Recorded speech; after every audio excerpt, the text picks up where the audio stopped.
Okay, guys. Welcome to the Rabbi's class, Parashat Shoftim. Good evening, everybody. Hello. Hello. Lovely to see you all. I know it's not the same as having a proper class here together, but we'll do our best to make the most of it. So today we're going to talk a little bit about the mitzvah of appointing a king in Israel. So this is one of the important mitzvot, and we'll see whether it's a mitzvah or not. This is the whole discussion here. If you have the Arts for Chumash, page 1029, the beginning of Sheni. If you have any other Chumash, guys, are you having any other edition? Yeah. Torah? Jules has got a different one. So chapter Devarim, yes, Deuteronomy. chapter 17, verse 14, from verse 14. So Deuteronomy 17:14. Everybody there? Yes. Yeah. Amazing. Okay, so we're gonna read this paragraph, and we'll start to investigate what's going on in there. And just a reminder that you all have the power to mute and unmute yourselves.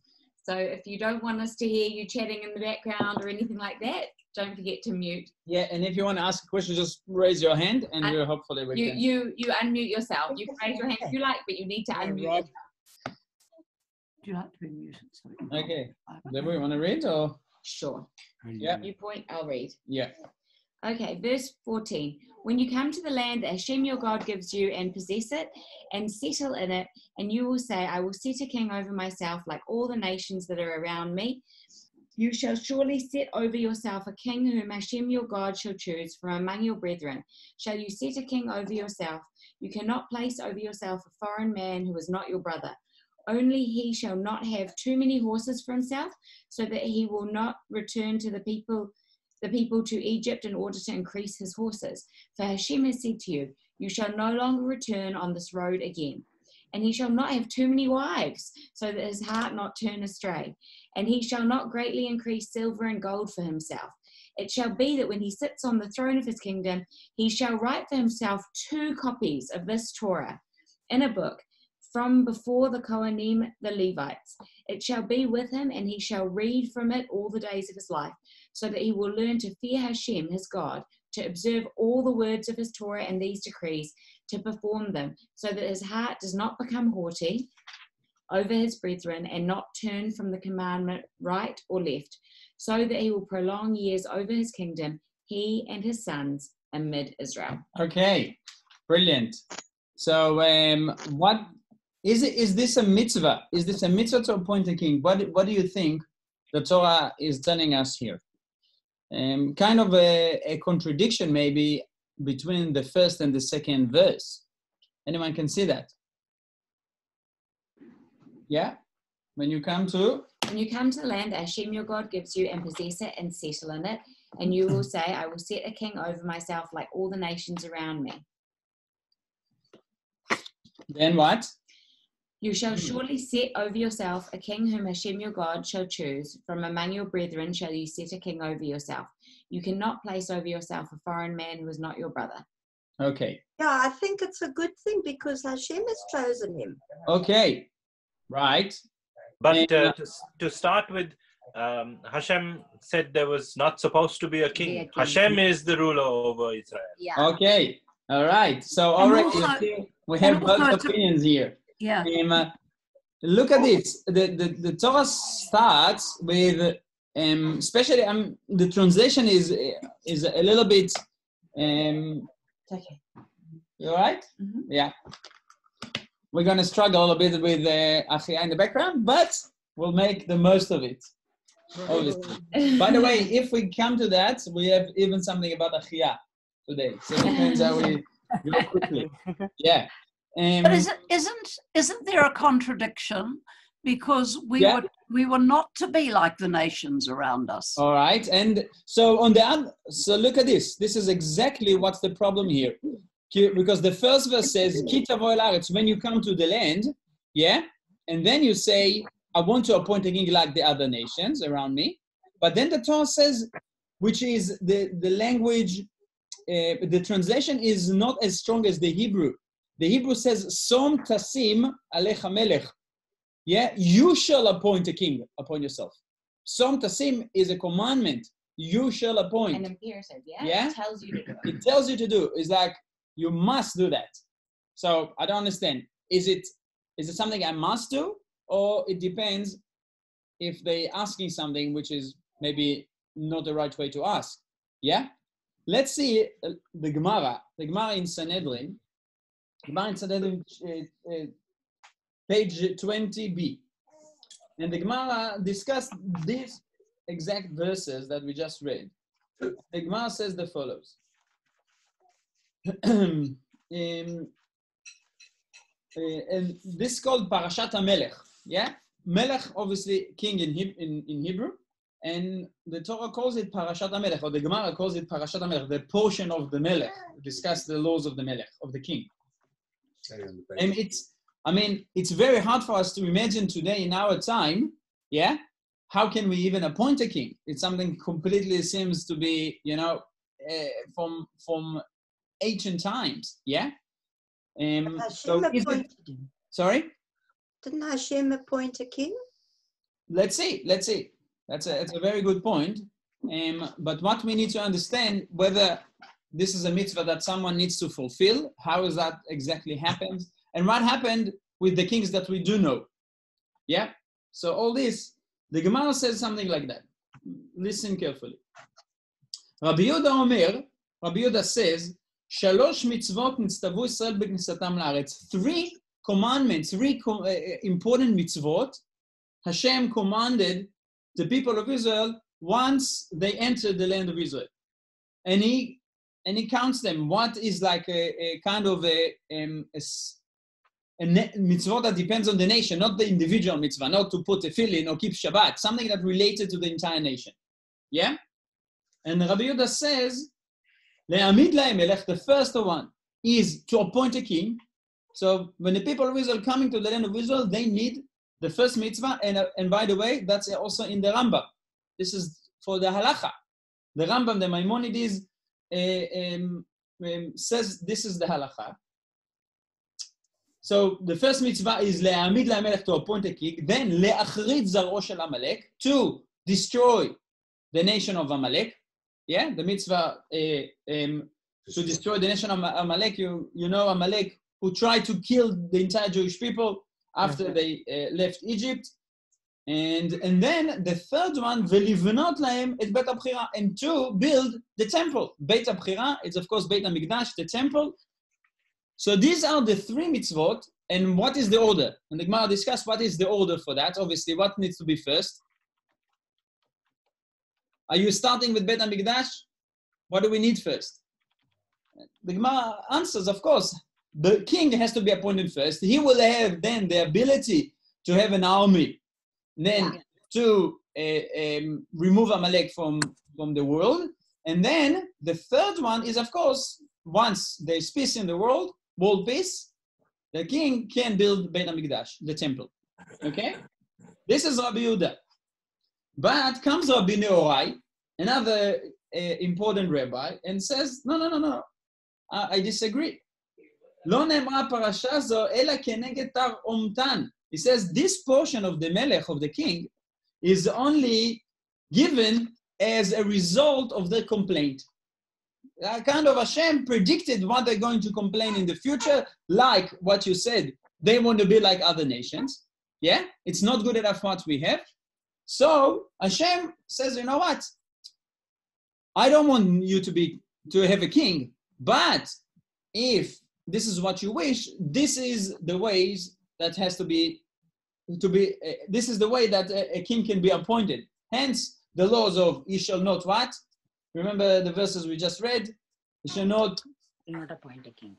That's right. Not have too many horses. Not too many wives. Not too many wives. Not greatly increase silver and gold for himself. Yeah, right. What happened to King Solomon, by the way?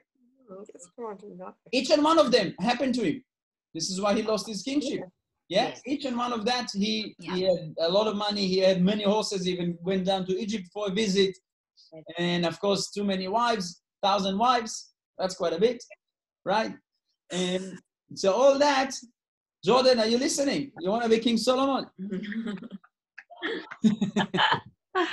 Christy is not. Jordan is not listening. Yeah.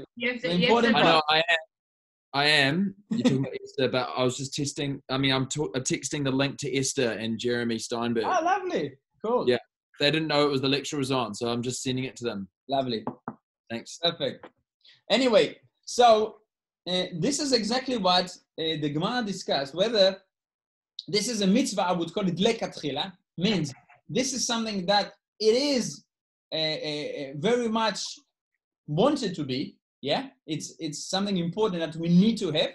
Or this is Rabbi Yehuda. Or according to Rabbi Nehorai, no, this is b'diavad. Means b'diavad, it's if it already happened, if we are in a situation that is really not going in the right way, at least we can do it in the right way to save what we can.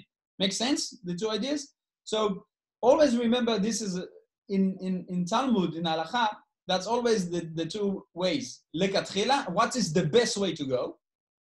And then, if we don't have the best way to go, how do we handle the situation with the less kind of injuries? Yeah? That's b'diavad, lekatchila and b'diavad. Right. We see examples of this all the time. Yeah. You know, and it was one of the things that we had to, explore and look at as well with COVID. How do we manage these situations where we can't do the absolute best, the thing that we want to be able to do to the highest possible level? So what is the way that we can still do it? You need to keep healthy, right? We have a few doctors here. You need to keep healthy. That's the best way to keep, exercise, eat well, do all that. What happens if you're already sick? Then you go to the doctor, it gives you medicine, and then, but that's not ideal. Obviously, we don't need to see the doctors, right? Only when you go fishing, then when you see the doctor. Okay, welcome to Carolina. Hi, Carolina. Oh, wow, what's the time there? Yeah, Carolina's joining us from Germany. And Carolina, we're looking at Parashat Shoftim. So this is Devarim. If you're in the art scroll, it's page 1026. And Achia is joining us as well. Right. Okay, so let's, we have a few, as we see, that's all right. It's part of the study. And we have a few different commentators, Parshanim, who takes the different approaches, whether it's a mitzvah lekatchila, whether we should have a king, or it's actually only situational. That's really b'diavad, means situational. If we encounter this situation, how do we react? And the first one I would like to introduce you is the Sforno.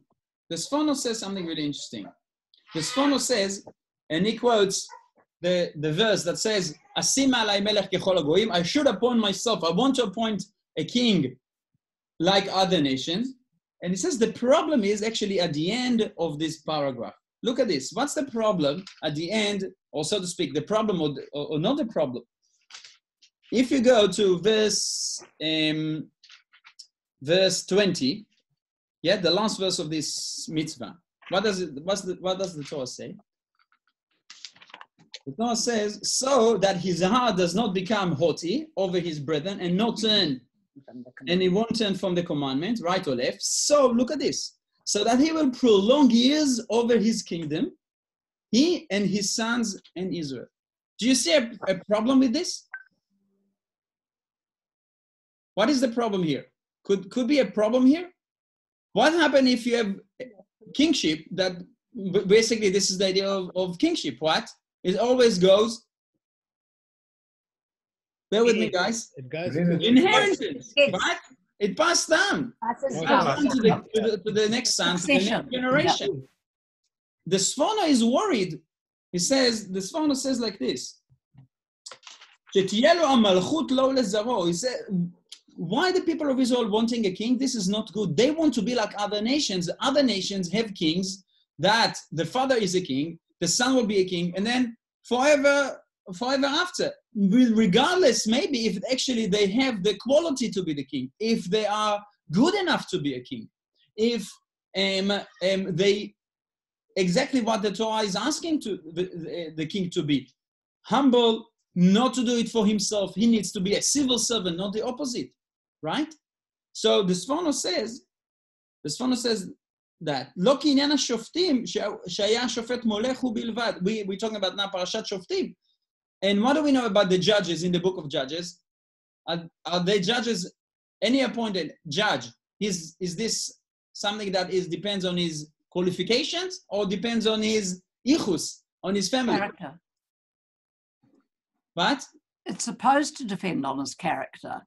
not on his character, on his qualification. What he's what he's good at.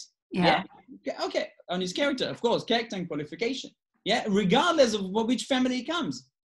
Yeah, while a king, he says a king could be coming from a very rich family, I don't know what, but what is this to do between him and leadership could be very, very bad. Yeah, so that's it. What the Torah doesn't want us to be.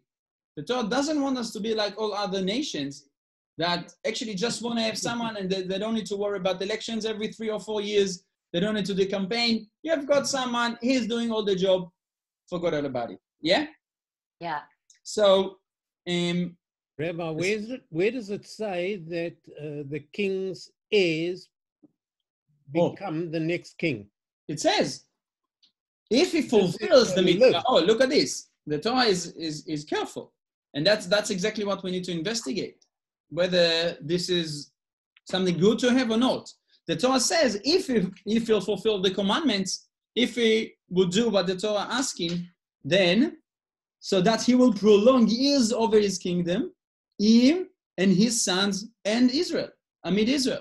What's this is in his sons? What is relevant if it's not to inherit that to the heirs, right?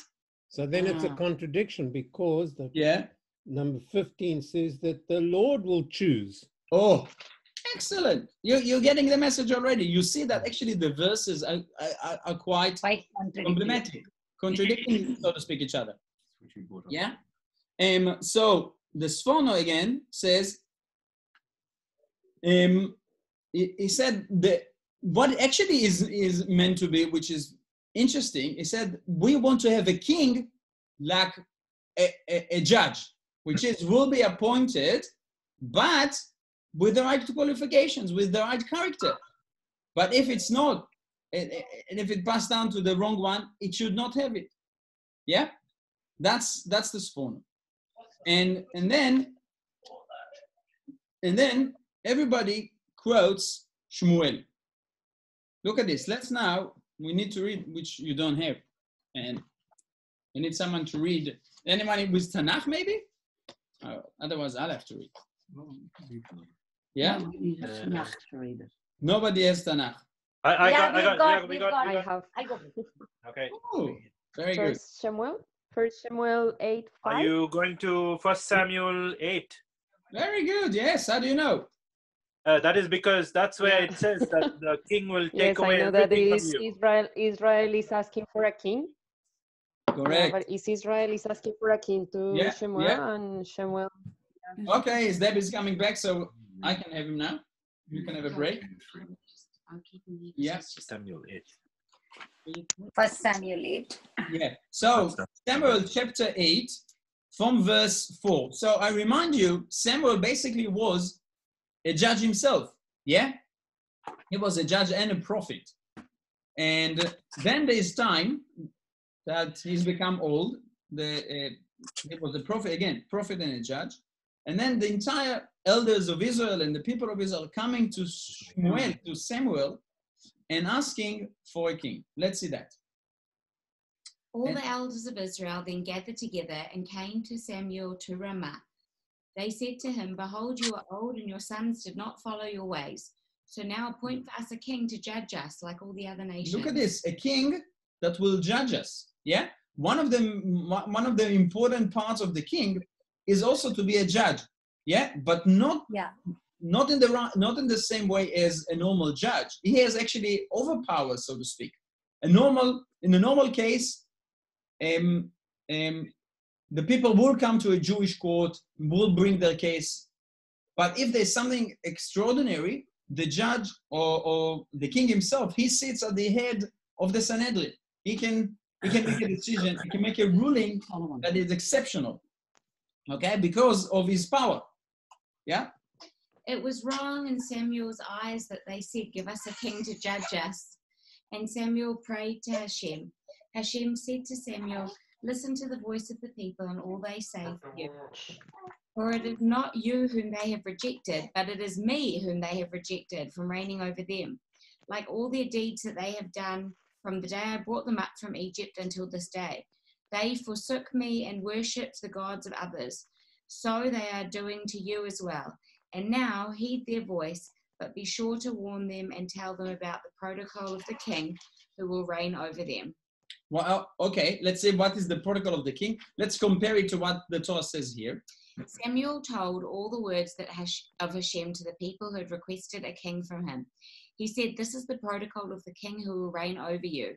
He will take away your sons and place them in chariots and cavalry, and they will run before his chariot. He will appoint for himself captains of thousands and captains of 50 to plow his furrow and to reap his harvest, and to produce his implements of battle and the furnishings of his chariot. He will take your daughters to be perfumers, cooks, and bakers. He will confiscate your best fields, vineyards, and olive trees, and present them to his servants. He will take 1/10 of your grain and vines and present them to his officers and servants. He will take your servants and maidservants, and your best young men and your donkeys, and press them into his service. He will take 1/10 of your sheep, and you will be his slaves. On that day you will Wonderful cry king, out, right? because your king whom you have chosen for yourselves, but Hashem will not answer you on that. The people refused to listen to the voice of Samuel. They said, no, there shall be a king over us, and we will be like all the other nations. Our king will judge us and go forth before us and fight our wars. Samuel heard all the words of the people and repeated them to Hashem. Okay, and then Hashem says to Shmuel, listen to the voice. Listen to their voice and crown a king for them. Samuel told the men of Israel, go each man to his city. And then after that, we have the appointment of the first king, which is, of course, King Shaul. So is this parallel to what we read in our Parasha? Yeah? I mean, what is Shmuel is trying to paint here? What kind of a picture of a king? Basically a dictator, right? Dictator, yeah. Yeah, so if we read these verses from Shmuel, we read that definitely having a king is very bad in Israel. Yeah? This is basically what the other nations appointed king for. And then they take over, and they do everything for themselves, right? Having the people themselves will be slaves. They will take, all the movies that you see of Robin Hood and stuff like that, you can see this is what the king is, right? This is not the king in Israel. This is definitely not the king that we supposed to have for Israel. But then how do we sit with what the Torah says in verse number 2? Som tasim alecha melech. You shall appoint a king to yourself. Yeah? How do we sit with that? I mean, if this is kind of, and this is what many commentaries says, Ki tavo la'aretz, when surely appointed, and already, like for example, Baal HaTurim says, Begimatria Ki tavo, this is the beginning of this little portion, Ki tavo, when you come, the Baal HaTurim says, it's Gematria B'imei Shmuel, in the days of Shmuel. This is already like a prophecy to the time of Shmuel. This is the Gematria, this is numerical value of the times of Shmuel. But that's very nice, which, I mean, without being cynical, but I'm saying, what is the verse number 2 telling us? Som tasim alecha melech. There's a mitzvah to appoint a king. And the Gemara says one of the most important things that as they come to the land of Israel, Rabbi Yehuda says, you have to appoint a king. To make the war. And King Shaul, what did he do? Once he was appointed, had to defeat Amalek, which he failed. This is why he lost the kingship. Yeah? And then it seems very puzzling that when it says there, you shall appoint a king, Yeah. that Shmuel, who after all was a God-fearing prophet, that he should contradict that so strongly. So why Shmuel opposed that? Why Shmuel opposed that? Because he could see which way it was going to work out. So 1 second. So according to what you're saying, Shmuel knew there's a mitzvah. He wanted to fulfill the mitzvah, but he felt that this is not the right way to ask it, or not the right timing for it. I don't know, but he certainly will have known the mitzvah, and he certainly thought it was a really bad idea. Right. Right. Very good. Okay. Let's see something really interesting. Do we really don't have, or the Torah did not bless us to have a king? Let's see the other way, on the other side. I want you to open the mitzvah of Brit Milah. The blessing for Abraham after Hashem commanded him to have Brit Milah, to have the circumcision. Look at this. Yeah, page 75. What's the reference? It's Bereshit, Genesis 17. Sorry, Bereshit? Bereshit, yeah. Genesis 17, verse 15. Okay. Wait, this is about the promise to Sarah. 1 second, before that? Yeah. 70, sorry. Page 73 first. Page 73. And Jules, that's verse... chapter 17, verse... okay, let's start from the beginning of the chapter. From the beginning of chapter 17 in the book of Genesis. Okay, and just a little note here, you'll see it says Abram because he hasn't been given the extra part of his name yet. So we're still talking about Abraham. It's just before his name was Abraham. When Abram was 99 years old, Hashem appeared to Abram and said to him, I am El Shaddai, walk before me and be perfect. I will set my covenant between me and you, and I will increase you most exceedingly. Abram threw himself upon his face, and God spoke to him, saying, As for me, this is my covenant with you. You shall be a father of a multitude of nations. Your name shall no longer be called Abram, but your name shall be Abraham, for I have made you the father of a multitude of nations. I will make you the most exceedingly fruitful and make nations of you, and kings shall descend from you. Sorry, say it again, please. And kings shall descend from you. Okay, so come on, argue with me about this. What is it? The promise is to have kings. Abraham. Abraham is the father of many nations. So the kings probably will be from the other nations. The other nations. He still had Ishmael, right? Yeah. From Ishmael, we know he had huge dynasty of kings, right? Look at Amir, is that from the UAE, and all the kings of the United Arab Emirates, right? There's many kings there.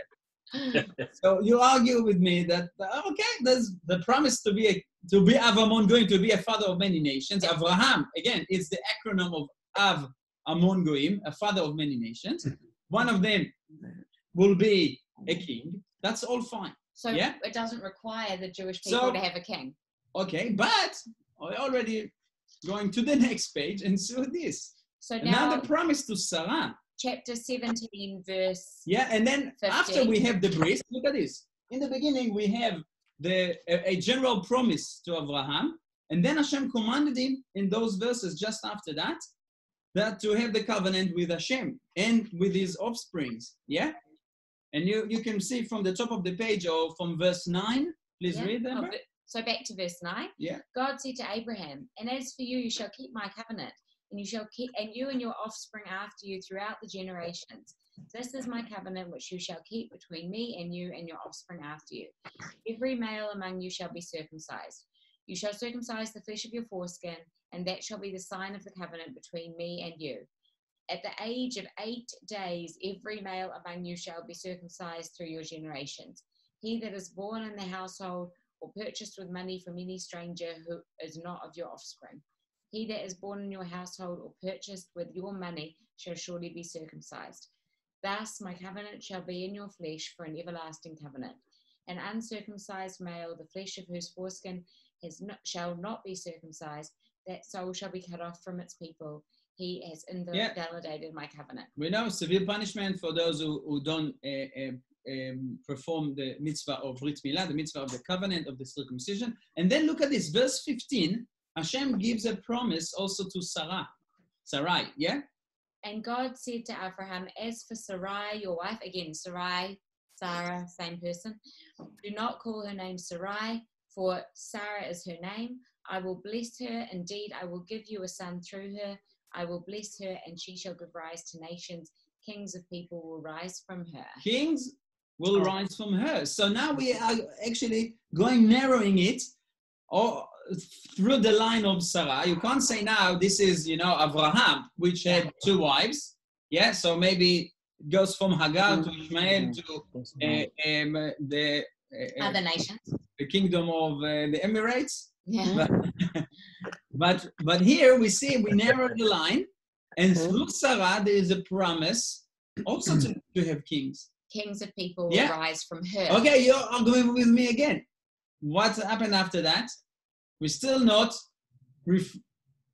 What's going on in the line after that? After Sarah, we have Yitzchak, and Yitzchak also had 2 sons. 2 sons. One was rejected, which happened to be a nation of many kings. Come with me to the end of Parashat Vayishlach. Yeah, after the encounter between Yaakov, Jacob, and Esav, right? The Torah goes to tell us about all the alufim, all the major generals and kings that came out of Esav, right? So maybe this is the kings that was promised to Sarah. Here, let's go to page 197. We go to chapter 36 in the book of Genesis from the beginning. So it's page 193. And these are the descendants of Esav. He is Edom. Esav has taken his wives from among the Canaanite women, Adah, daughter of Elon the Hittite, and Oholibamah, the daughter of Anna, daughter of Zibeon the Hivite, and it goes on on. Beautiful names. Actually, if Jordan and Christy, if you want to pick up names from here, there's a beautiful list of names. Not recommended. Who wouldn't want blah, blah, blah, blah, blah, blah. Look at this. There's also an interesting verse in here. Yeah. Look at this. Look at page 197, verse 31. So, sorry, chapter 36, verse 31. Look at this. This is a really interesting verse. So this talks about the Edomite kings. Yeah. Now, these are the kings who reigned in the land of Edom. So we read, once again, I don't want to spoil the spoiler. These last two pages, the whole chapter 36 is all about the kings of Edom, the kings of the Edomite. Yeah? Descendants of Esav. Right? And now, there's a sentence here, very weird. Stuck in the middle of everything, yeah? So in the middle of everything, it says, now these are the kings who reigned in the land of Edom before a king reigned over the children of Israel. What's that? What is that? Look. So, it's supposed to be a king for the people of Israel or not? Yeah. Come on, Benita. It's puzzling, right? Yeah?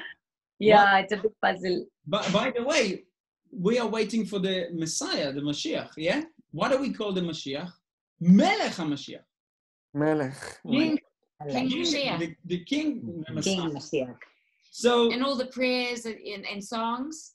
Yeah? Yeah. Mm-hmm. So Rashi comments on this one, why it was like, it's like kind of a prophecy for the future. And Rashi brings here, Shmona Hayu. So there were 8 kings of Edom, and against them, Yaakov will be in the future, will have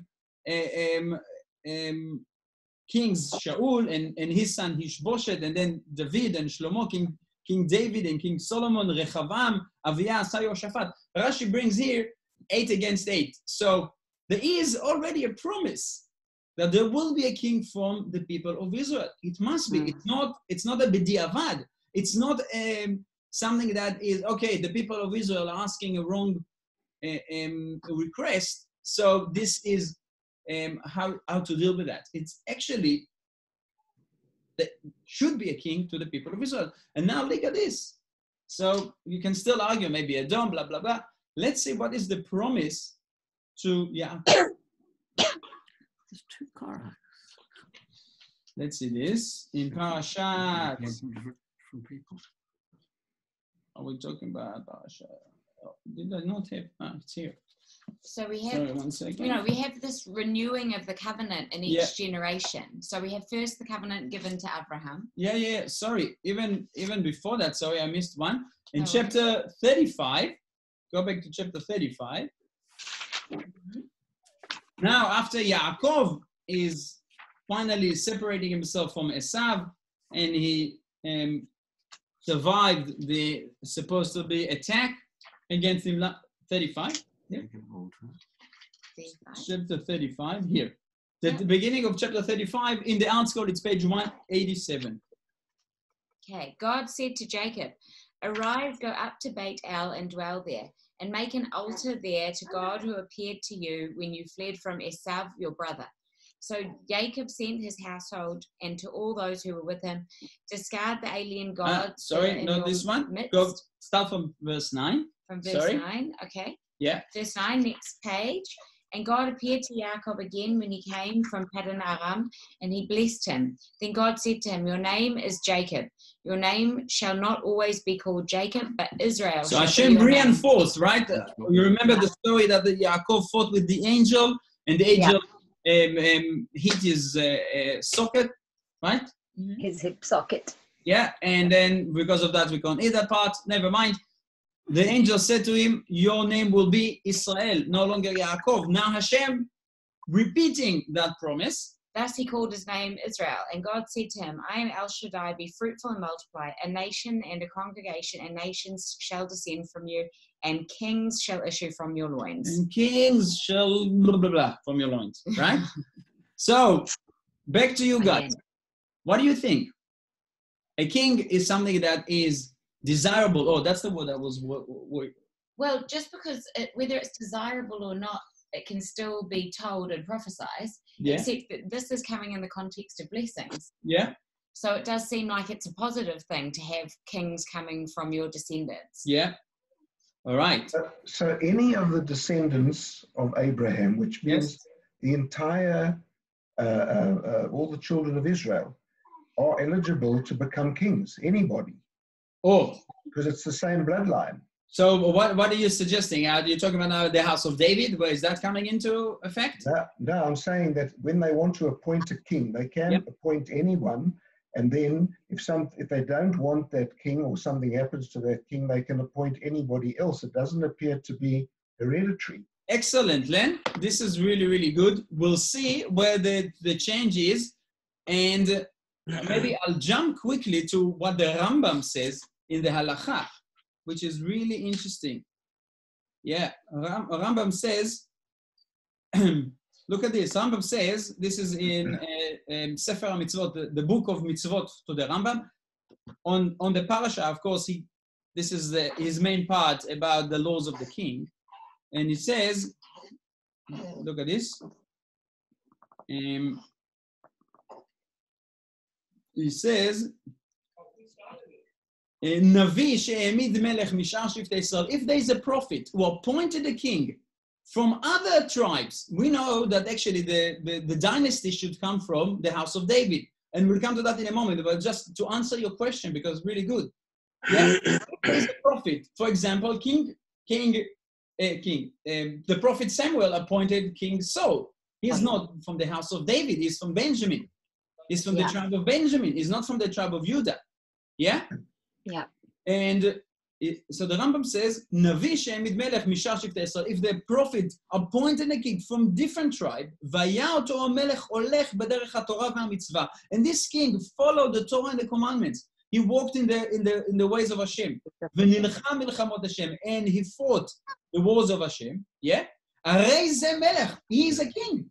That's incredible. I was amazed to read that halakha in the Rambam, yeah? And everybody should consider him as a melech, as a king, and follow his commandments, and follow his orders. Yeah? Yeah. Right? But the Rambam says, but the main kingship needs to go to the house of David. And I'm coming to that in a moment.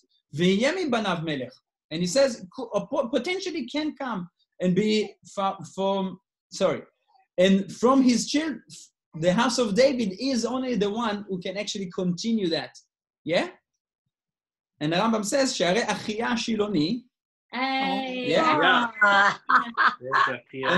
And we'll quote it from actually the book of Kings in a moment as well. But it says, Achia Shiloni, Achia the prophet from the place Shiloh, mid Yerovam, and he appointed Yerovam. Maybe I need to stop here and explain what's going on. But excellent question. And so we see that potentially, and this is the idea which I think the Sforno is saying us in the beginning, which I started with. If there is a king which is similar to a judge, which is an excellent person, yeah, never not from the house of David, but he can potentially be a king. There is a prophet. It means the appointment has come from Hashem. He's been appointed by a Navi, by a prophet. We can accept him as a king, right? Which is great. Let's see what's the story about Shlomo. You know about Shlomo? We read that why Shlomo lost his kingship. Because what? He didn't fulfill what? He didn't kill He didn't fulfill a lot of the rules. He didn't fulfill a lot of the rules. He started with what? Of course. With no. We're not talking about Shaul. Shlomo, King Solomon. Shlomo. Yeah, King Shlomo. Yeah. We know too many horses, too many wives. Because he didn't fulfill the mitzvah of Amalek, right? Yeah. What is the reason King Solomon lost his kingship? Because he didn't. Is what? Yeah. He's a descendant of. He's the son of David, right? Shlomo is a son of King David, right? What is the reason that Hashem took the kingship from him? Yeah? Yeah. We know. That's exactly what the Torah says. Lo yarbe lo susim. He shall not. The horses. The horses. The horses, the wives, the wealth. Too many wives. To Egypt. Beautifully, the Kli Yakar says, the Torah says here, that Vayakesh shivto al kiseh mamlachto, once he sits on his throne. Kiseh is a throne. Yeah, kiseh is throne, not throne. Sorry. It could be very uncomfortable. Throne is quite uncomfortable. That's right. Sitting on the throne. Right. So kiseh, that's kiseh, a chair. And the Torah says, if he wants to sit on his chair, means to remain a king. Yeah? He needs to follow these 3 commandments, basically. Interestingly, the Kli Yakar says something beautiful. The word kiseh is acronym of kaf for kesef. Money. So he should not increase his money for himself. Of course, for the kingdom, the kingdom is a lot of money, right? Yeah. So not kesef for kaf. Samech susim. Horses. And what is the aleph? Isha. Isha. That's right. Wives. Kiseh. That's brilliant, right? It's such a clever idea. So as long as he kesef sus isha, you see here? As long as he keeps, I don't know if you can see it here. Probably not. No. Too tiny. Never mind. You have to take our word for it. And that's exactly what King Solomon did not do, right? He actually failed in these 3 important mitzvot, prohibitions. So it's interesting, given he was the wisest of all men, it kind of suggests that anyone can make mistakes, you know? Yeah. That's exactly the problem. He become, that's what the Torah says. He become haughtiness.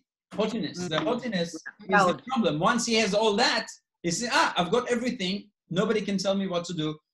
He's losing his humility. And then his kingship is becoming a dictator and not a king anymore. Correct. Right? The significance of the horses, does that just mean a big army? Kay, you're on mute. Kay, you're on mute. Am I off it now? Yeah. You are. Jordan's asked about the horses. Okay, and then we'll go straight to you for your question. So the horses is like he's got his own army, many horses, but also it's I think it's a probably symbol. Exactly, a symbol of status, right? If you own many horses, even today, so much more so in the ancient world, right? The many horses you have, you control, right? You know, I remember when we were crossing from the border between Israel and Jordan, and they were joking about how many horses they'd pay mum and dad for my sister and I. You know, I feel like this idea that if you've got lots of horses, well, power, wealth, you know, Yeah. status. Yeah. Okay, because I would have figured a good king would have a lot of horses to, you know, mobilize them for an army to defend his nation. Totally. Yeah. That's very true. And the Torah says that he won't bring them down back to Egypt because he can actually make a deal with the horses for the people. Yeah. You know? Again, Egypt was... It's commerce as well. Exactly. Yeah, it's very good. great to Sorry? transport. Yeah, all of those good things. Commerce, status, army, all of that. All that. Kay, you had a question as well. Yeah, so when he built the temple, did he not have he did have the horses and wives then, didn't he? Yeah. So how come he was allowed to build the temple? But what happened? All the wives turned his way from Hashem. They started to worship idols. Yeah, And all their wives are the gods. How did that relate to the completion of the temple? You mean time frame wise? Were they already? The temple was built before. The temple was built when he was actually still righteous. Okay, all right. The temple was built before. That's the beginning of the book of Kings. Yes. Good question, Kay. Very good. So you're right on the timeline. Absolutely. So King David already wanted to do that. Yeah, I knew that. Yeah. And he wasn't able to. Because your son will do it. So King Solomon, still in his early time as a king, he was a righteous king. Absolutely. Yeah. The kingdom of Israel was the strongest in the world. If you read, and that's the idea. I mean, if the king is following Hashem commandments, then the kingdom of Israel is the main, kingdom of the world. Not in a bad way, but it should be a light unto the nation. Yeah, it's not in a dictatorship way. Absolutely. But as a light unto the nation, as a center of the world, everybody wants to come. King Solomon himself prayed that Beit HaMikdash, the temple, will be a place that Hashem will hear all the prayers, no matter from which nation you are from. Hashem will hear all the prayers. If a person comes to the temple to pray, Hashem will hear his prayer. Yeah. Very good. Okay, so we fast forward to the end of his time, and then Hashem says, look at this. You can't look because unless you have the Tanach. So we are now in the book of Kings, Kings 1, chapter 11. Yeah, Kings 1, chapter 11, verse 11. 5. So Hashem, verse 4. Second, if someone is, you've got book of Kings? Yeah. Who? Yeah. Okay, so Kings 1, chapter 11, verse 11. If it's the Ark Scroll, it's page 835. So Hashem said to Solomon, since this has happened to you, and you have not kept my covenant and my decrees that I have commanded you, I shall surely tear away the kinship from you and give it to your servant. In your days, however, I will not do it, because of your father David. From the hand of your son will I tear it away. Only I shall not tear away the entire kingdom from him. One tribe shall I give to your son, for the sake of David my servant, and for the sake of Jerusalem which I have chosen. Okay, what's the idea here that Hashem says to him, I will not tear the kingdom from you yet, but only from your son. Yeah? Well, this is in the merit of King David. Okay, what's the idea here?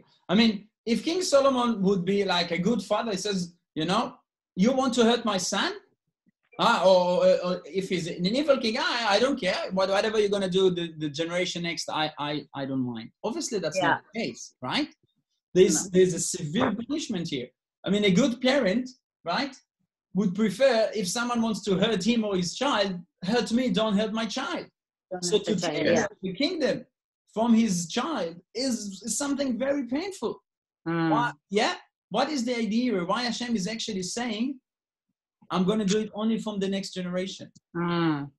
Yeah? Look at this next page, if you have the Tanach. Yeah? We're talking about Achia Shiloni. Let's read about Achia Shiloni. Achia Shiloni is already saying to Yerovam, that's on chapter 11, verse 28, 29. Yeah? Yeah. It happened at that time, while Jeroboam was leaving Jerusalem, the prophet Achiah Hashiloni found him on the way and was clothed in a new garment, and the two of them were alone in the field. Achiah grabbed hold of the new garment that was upon him. He tore it into 12 pieces. He said to Jeroboam, "Take for yourself 10 pieces. For so said Hashem, God of Israel, I am tearing the kingdom away from the hand of Solomon, and I shall give the 10 tribes to you. But the one tribe shall remain for him, for the sake of my servant David, and for the sake of Jerusalem, the city which I have chosen of all the tribes of Israel. This is because they have forsaken me and bowed down to Ashtoreth, the god of the Sidonians, Chemosh, the god of Moab, and to Milcom, the god of the children of Ammon. And they did not walk in my ways, and to do what is proper in my eyes, my decrees and my statutes." Okay, David up to here. So Achiah Shiloni comes and says, the prophet, he says to Yerovam, and symbolically he's tearing his garment, saying the kingship will be tear apart to 10 pieces or 12 pieces, and the king, now there's a kingdom of Israel which will have 10, and another pieces which Yehuda and the Levites will be one, as the rest of the kingdom.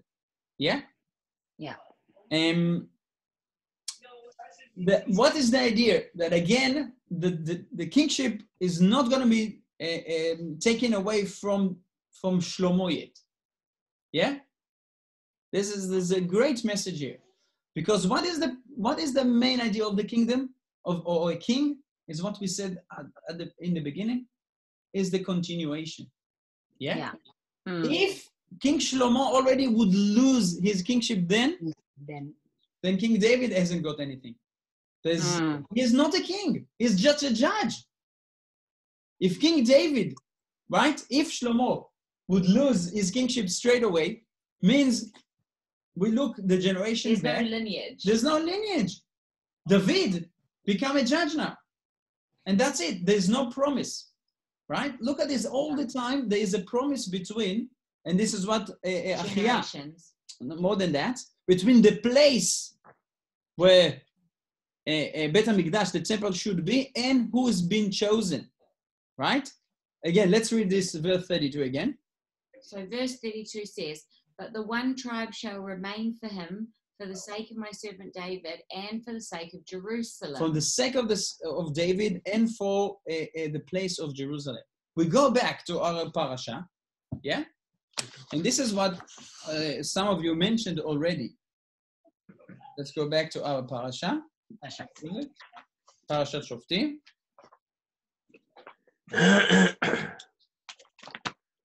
So for those who are in the Art Scroll Siddur, we're in Deuteronomy, page 1027. 1029. 1029.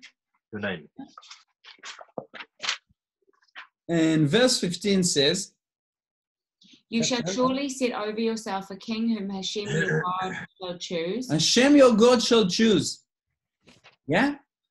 If Hashem chooses the one, then this is the best way. If the people choosing the one, that's wrong.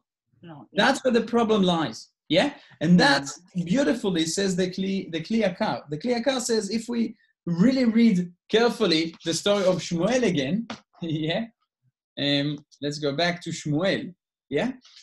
He has a beautiful definition between what the Torah says and how the people of Israel ask Shmuel. You remember we were reading about who's being rejected. Is God being rejected by the people of Israel when they ask for a king? Look at this. The people of Israel also seeing what happened to the sons of Shmuel. Let's read the beginning of chapter 8 in the book of Shmuel, chapter 8, verse 1. "When Samuel became old, he appointed his sons judges over Israel. The name of his firstborn son was Yoel, and the name of his second was Abiah. They were judges in Beersheba, but his sons did not follow his ways. They were swayed by profit. They took bribes, and they perverted justice." The children of Shmuel, the prophet, a great sage, a person that speaks to God frequently, easily. His children are not following. Shmuel appointed them as a judge, yeah, and probably regretted that. Maybe he didn't know, or whatever. So the people of Israel are concerning. Maybe he's becoming a king. Maybe this is what's going to happen. No, that's not good. Yeah. So that needs to stop. But they're asking not from the right reasons again. Yeah. Not the right reasons again. And the Torah says they coming to Shmuel and yeah. Look at this, verse 6. Let's read verse 6 again. It was wrong in Samuel. No, sorry, verse 5. So they said to him, behold, you are old, and your sons did not follow your ways. Yeah. So now appoint for us a king for to judge us a king. Yeah, in the words of in the Hebrew, yeah, it says, Sima lanu melech leshoftenu, put a king, Sima lanu, for us. It needs to be what? A servant for us. Sima lanu melech, appoint for us. While the Torah says, yeah, what is the word of the Torah? Look at the difference. Oh. What's the word in 15? You shall surely set over yourself a king. Over yourself. This is a beautiful definition that the Kli Yakar saw, and this is go through all the Parasha. Alecha, alecha, alecha means upon yourself. Means you know that this is not about you. Yeah. You know this is an appointment from Hashem. Yeah? Alecha, Sasim, alecha melech. Asher evchar Hashem, that Hashem will appoint to what? Mikerev achecha. Look at this. Let's read again. Verse 15.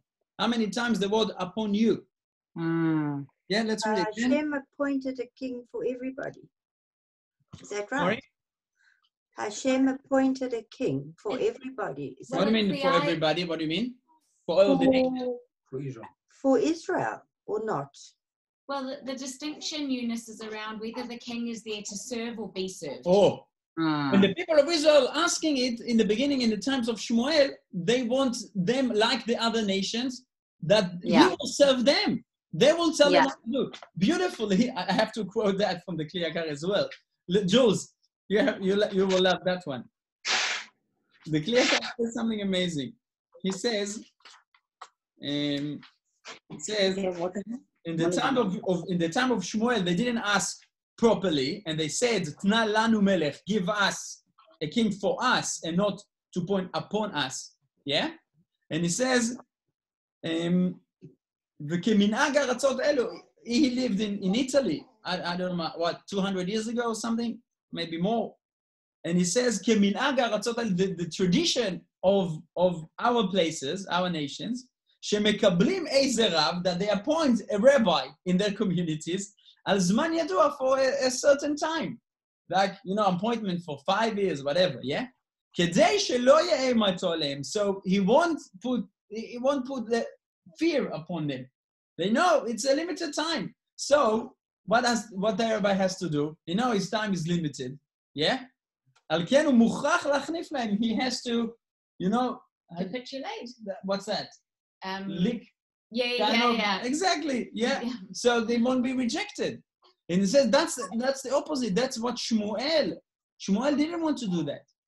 Shmuel wasn't the person who was licking to the people. He wouldn't do something they really want if it wasn't the right thing to do. Yeah. The idea of a king is someone that have power to do the right thing, and he won't take rubbish. He won't take notice from people who wants to pull him to this side or the other side. Because if he is appointed by Hashem, he will have that power, the authority, and humility to do it in the right way. It's really, the whole thing is such an amazing lesson in leadership.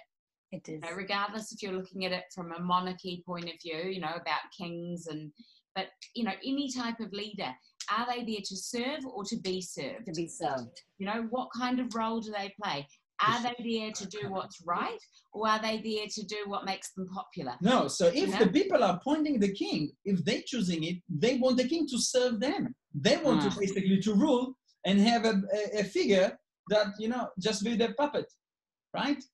But truly, what the Torah is wanting from us, and this is the promise to the fathers along the way, is to have a true king that will be appointed by Hashem wholeheartedly.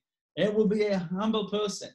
It will take the nation together. And the Torah recognizes that power corrupts as well. Yeah. You know, we have this requirement to write 2 Sifrei Torah, 2 Torah scrolls. Yeah. For the rest of us, it's a mitzvah to be involved in 1 Torah scroll.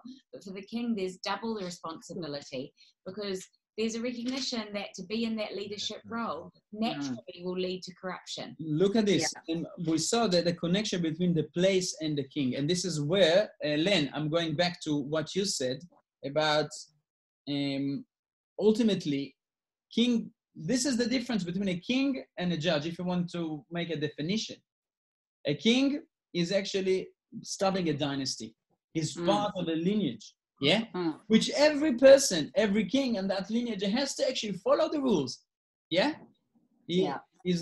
He's appointed, he needs to be appointed, so to speak, by Hashem, he has to follow the rules. He's not above and the if law. not, as we saw in the times of Shlomo, after Shlomo, because Hashem promised, again, from Shlomo we see that Hashem didn't want to do that to Shlomo, otherwise the house of David will become another king, another judge. So now we have already 1 generation, then it's already a continuation. We started the dynasty. So it's quite amazing, right? Yeah. Look at page 1027 in the Torah. Parashat In the same Shoftim, parasha. Chapter 17. Yeah. And same as we see a lot in Parashat Re'eh. Look at this, in verse 8. So, chapter 17 in the book of Deuteronomy. If a matter of judgment is hidden from you between blood and blood, between verdict and verdict, between plague and plague, matters of dispute in your cities, you shall rise up and ascend to the place that Hashem your God shall choose. Where is that, the place that Hashem will choose? Where is it? Jerusalem. What? Jerusalem. Israel. Mishkan. Jerusalem. But where is that said? Where do we say that? Look back to David becomes the heir in the city of Jerusalem. correct. It's mentioned so many times. That's exactly what it is. Hashem will choose the place and Hashem will choose the king. The king. And this goes hand in hand. Exactly. You can't separate the king and So, the place. King David became the king once he inherited Jerusalem. Yeah, that's the place. What is Jerusalem called? Place of justice, Kiryat HaTzedek, the city of justice. The true justice comes from Jerusalem through the true kingship. Yeah. And if it comes in a wrong way, if the people asking it because the other nation want, by the way, the Kli Yakar says there are good nations. We have good kings. I don't know, Queen Elizabeth, she was a good queen. And still is, but I mean, in terms of World War II. Yeah? Even now, I don't know how much power she has really, but anyway, there could be good kings in the other nations as well. Yeah. But obviously, when the Torah speaks here, we're talking about those who are becoming dictators. But the place, when Hashem is choosing the place, and Hashem is choosing the king, then the kingship is the most desirable way of leadership that we wish to. And this is what we're praying for King Mashiach. Melech Mashiach. He is the one who will return to Jerusalem. He is the one who will have the humility, will follow the Torah, will reunite the people of Israel. Yeah? And all the other nations will like to follow. That's the model. That's the true model. And it's like with any other subject of a mitzvah, depending on how it's used or how it's done, it has the power to be something that is great and builds, or the power to be something that destroys. Exactly. And that's really dangerous. The fact that the kingship can go in inheritance, it's also very dangerous. Yeah. Because it's so powerful, it can be very dangerous. And we saw there were bad kings in Israel. There were. And it was devastating, devastating consequences. Yeah. Yes. Rabbi, is that the reason why the king has to write his own Torah so that he will not forget this? Totally. That's exactly what they have to do with him all the time. And it says read it every day. It's not just that he writes but he needs to keep these things top of mind. Rashi says, look at this. This is part of the Gemara that I quoted before. And Rashi quoted that Gemara. Mishneh Torah. What is Mishneh Torah? Means 2 Torot. Shtei Sifrei Torah, 2 scrolls. One that he puts in the ark, in his house, so to speak. And one that is a portable one. That he goes to war, he has a little Torah that he carries with him and remembers what is his duty. It's pocket Torah. Pocket Torah, pocket-sized Torah, and a big one Torah. That's exactly the idea. The idea is when you sit, when you are comfortable as a king, remember, there's a Torah in your house. Behave accordingly. When you're using your power to wars, to judge other people, also, remember, you've got a Torah with you. That gives everything perspective, right? Yeah. Sorry, Jules had a question. Yes, I'm wondering about reconciling that with how we live now, and in particular, what Abraham Lincoln said. He said, government of the people, by the people, for the people. But very interesting, he said that this nation under God. Yeah, excellent question, Jules. This nation under God. Do you think that he had in mind exactly what you just taught us? If the king is really following the Torah, I mean, at the moment, democracy is the best way of ruling the people. Yeah, it's the best way. It's the least way. Yeah, debatable. Debatable. Yeah, but the model that the Torah actually showing us here, and if again, it's very hard to come to that model. Maybe we had that in the times of King David or the beginning of King Solomon. Yeah. Then when King Solomon was at the beginning of his kingship, when he managed to build the temple, and you read the success, that was enormous prosperity, and the people all followed the Torah. This is the model. That will be basically what the King Mashiach, Melech HaMashiach, should do when he is coming. Yeah? Yeah. If we don't have that, then it's very dangerous to have a king. It's very slippery slope into dictatorship. And we've seen it in the past as well. So why is that so critical? Because everything that is so powerful can be something that is building worlds, and at the same time can be something that is destroying worlds. Yeah, everything that is very powerful. Yeah? Yeah. Holiness can be something sacred, and if you desecrate it, it's the worst thing. Yeah? If the people don't worship God, they worship idols. Always we have that tension. This is the essence of Judaism. Because Hashem is giving us those powers, and he's saying, use them. Use them for good, you'll build a world. Use them for bad, you're destroying my world. Destroy it. Yeah? We have free will. We can choose to use what we're given for good or for bad. Yeah. Yes, Lynn. Nice having you here. Thank you. Thanks, Rabbi. Thank you. Yeah. You mentioned judges. Now, do these judges have influence over the king? Moderating influences? So the king is part of the Sanhedrin. Yeah. But there's a whole situation which is called Mishpat HaMelech, when, let's say, for example, I think the Gemara discussed that in Tractate Sanhedrin. Let's say the Sanhedrin is dealing with Sanhedrin is basically the Jewish High Court. Yeah, let's say they're dealing with a case murder. Yeah, and all the evidence is how do you call it? Not direct evidence. Circumstantial. Circumstantials, very good. Yeah, basically, and it's, let's say, even to that extent that there is a place, a house, and a man was seen coming out of the house with a gun, smoking gun. Yeah, and a body was found in the house. Yeah, in our times, he will be put, into lifetime in jail. Yeah, basically the Torah says no, until two witnesses watch that, he's not a murderer. Yeah, it will be, I don't know, if Goel Adam, there's other story, if the family would try chasing. In that situation, the Sanhedrin cannot rule. the king actually can override that and make a decision that actually seems to be the right way to go.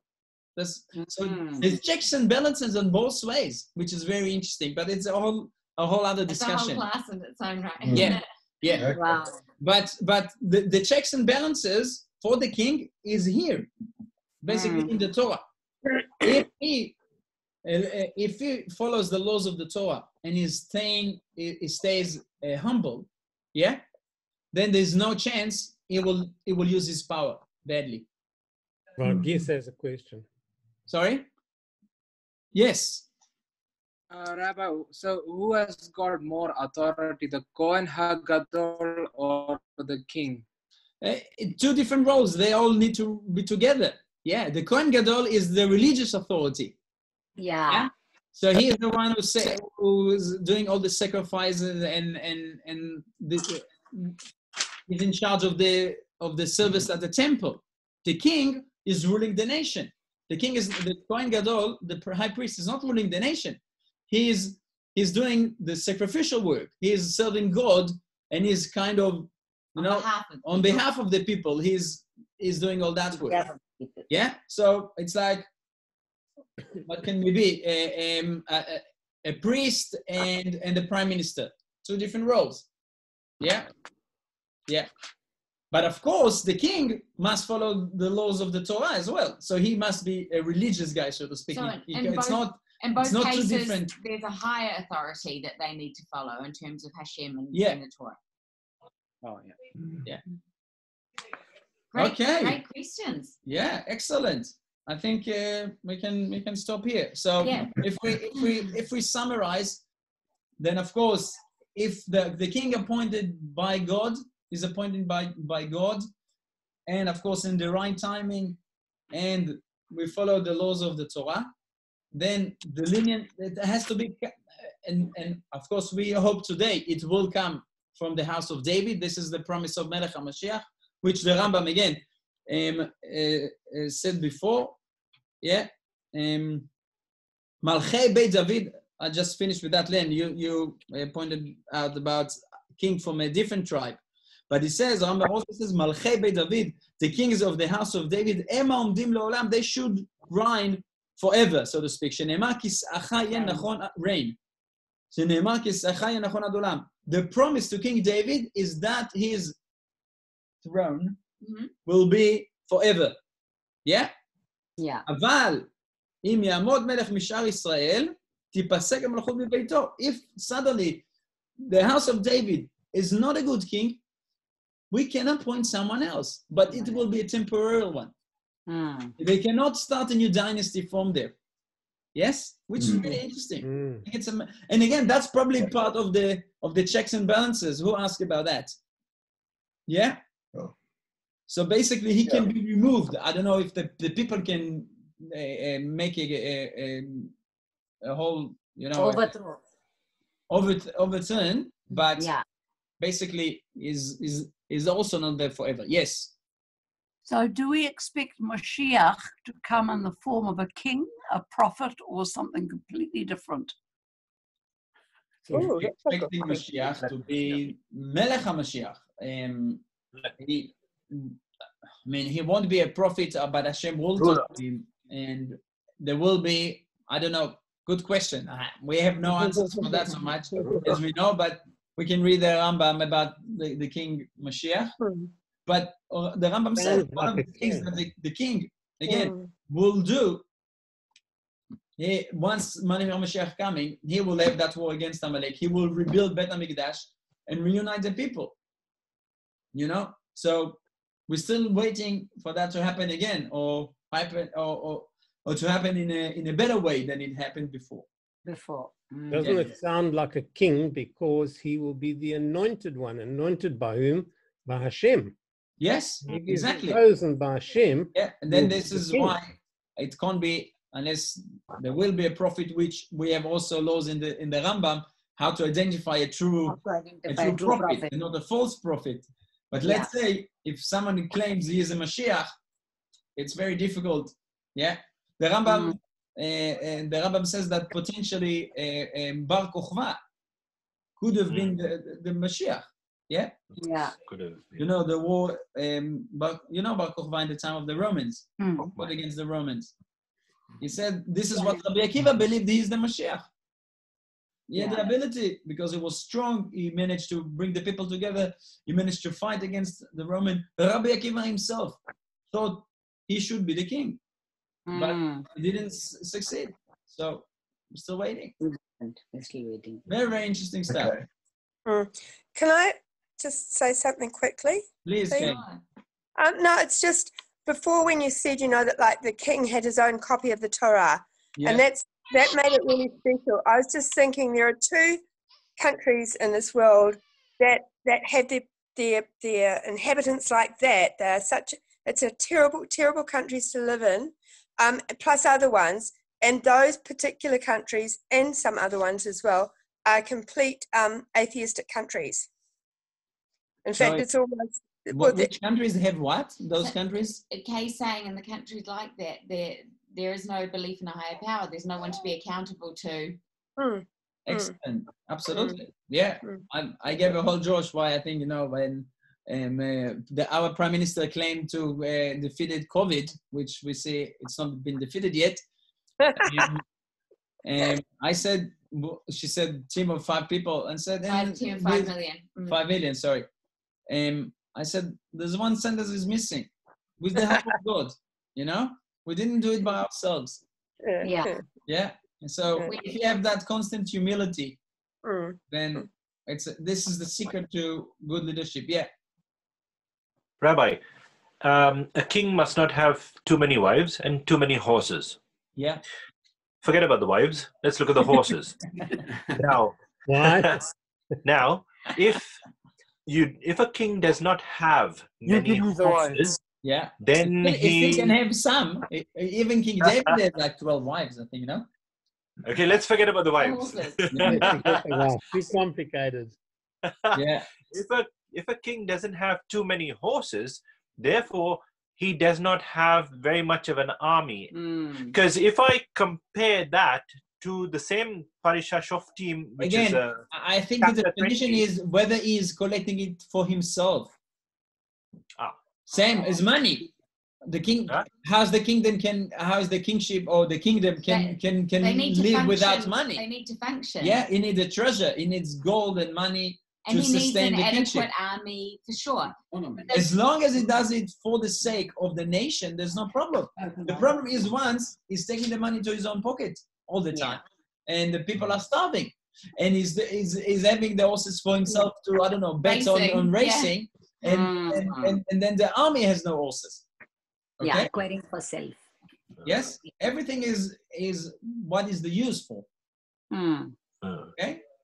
Yeah. He can't claim he takes wives for the people. That's definitely not the case. But horses and money, maybe. Yeah. Yeah. Yes. I think we should stop here because maybe the little one and the old ones are too. For fun, I just want to show you guys. My mum knitted him the cutest hat, and it's got a peak, and it's been there's a little no job. Oh my gosh, how cute! It's been perfect. Like we're talking about horses, like blinkers. It's been perfect to make sure the light didn't go into his eyes during the class. So. Look at it. Oh my gosh, that's amazing. That's fantastic. So tired. Okay.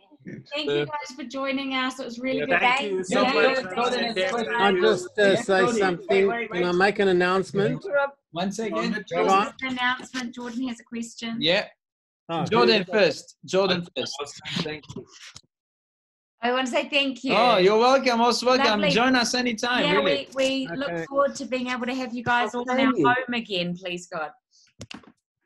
We just organized today, this very day, that we're going to have a Zoom meeting with Vera Bromwich on the 30th of August, Sunday the 30th at 7:30. Who's that, sorry? The 30th. August. This Sunday a week. Oh, yes. Okay. Vera Bromwich, I haven't got the topic yet, but it will be related to anti-defamation. Okay. I assume that's Vebris, yeah? Yes, but we're going to circulate it through our community and through Zionist Fed and the Liberal Shul. So I'm hoping that we'll have a good connection. And he is a world renowned speaker. Lovely. Good. Excellent.